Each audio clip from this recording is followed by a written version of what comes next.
ঢাকা দিল্লি সম্পর্কের সবচেয়ে বড় পরীক্ষার মুহূর্ত, শেখ হাসিনাকে ফিরিয়ে আনতে পারবে বাংলাদেশ? আসুন আমরা এই জটিল কূটনৈতিক টানাপোড়েনের বিষয়টি জানার চেষ্টা করি।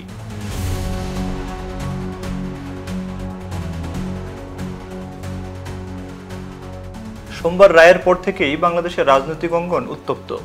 ভারতের আশ্রয়ে থাকা ক্ষমতাচ্যুত প্রধানমন্ত্রী শেখ হাসিনা ও সাবেক স্বরাষ্ট্রমন্ত্রী আসাদুজ্জামান খান কামালকে ঘিরে দেশে ফেরাতে শুরু হয়েছে আইনি ও কূটনৈতিক লড়াই। আন্তর্জাতিক অপরাধ ট্রাইব্যুনালের মৃত্যুদণ্ড রায় ঘোষণার পর বাংলাদেশ ভারতকে পাঠাচ্ছে গুরুত্বপূর্ণ কূটনৈতিক চিঠি, নোট ভার্বাল। পররাষ্ট্র উপদেষ্টা তৌহিদ হোসেন নিশ্চিত করেছেন রায় পাঠানো হবে না, নোট ভার্বালই যাচ্ছে দিল্লিতে।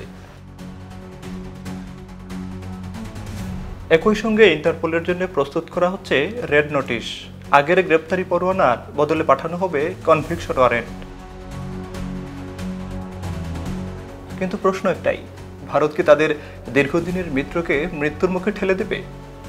বাংলাদেশের পররাষ্ট্র মন্ত্রণালয় মনে করছে ভারত সততার সঙ্গে চুক্তি দেখলে তাদের ফেরত দিতে বাধ্য, কিন্তু ভারতীয় বিশ্লেষকরা বলছেন ভিন্ন কথা।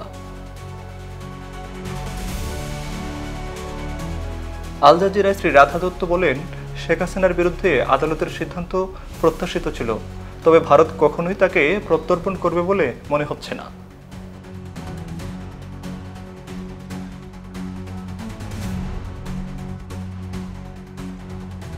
সাবেক হাই কমিশনার পিনাক রঞ্জন চক্রবর্তী বলছেন, নয়াদিল্লি কিভাবে শেখ হাসিনাকে মৃত্যুর মুখে ঠেলে দিতে পারে?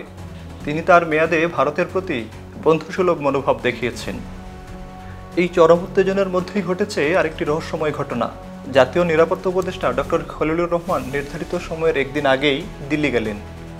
যদিও তার এই সফরের কারণ আনুষ্ঠানিকভাবে কলম্বো সিকিউরিটি কনক্লেভের সম্মেলনে যোগ দেয়া, কিন্তু এই সময়ের মধ্যেই তার সঙ্গে ভারতের জাতীয় নিরাপত্তা উপদেষ্টা অজিত দোভালের গুরুত্বপূর্ণ বৈঠক অনুষ্ঠিত হয়েছে।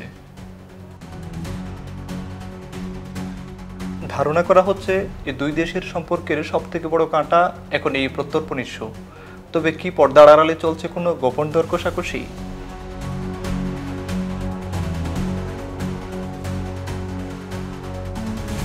এই মুহূর্তে ঢাকা যে আইনি লড়াইয়ে নেমেছে তার পথ মোটেও সহজ নয়।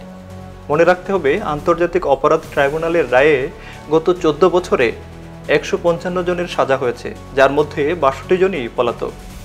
এদের বিরুদ্ধে ইন্টারপোল নোটিশ জারি করেও কাউকে ফিরিয়ে আনা সম্ভব হয়নি। প্রশ্ন হলো, শেখ হাসিনার ক্ষেত্রেও কি সেই একই ইতিহাস পুনরাবৃত্তি হবে?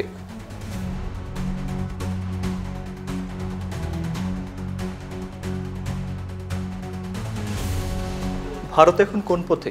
বিশ্লেষকরা মনে করেন, অনুরোধ না মানলে ঢাকা দিল্লি চাপ বাড়বে, আর অনুরোধ মেনে নিলে দীর্ঘদিনের মিত্রকে মৃত্যুর মুখে ঠেলে দেওয়া হবে।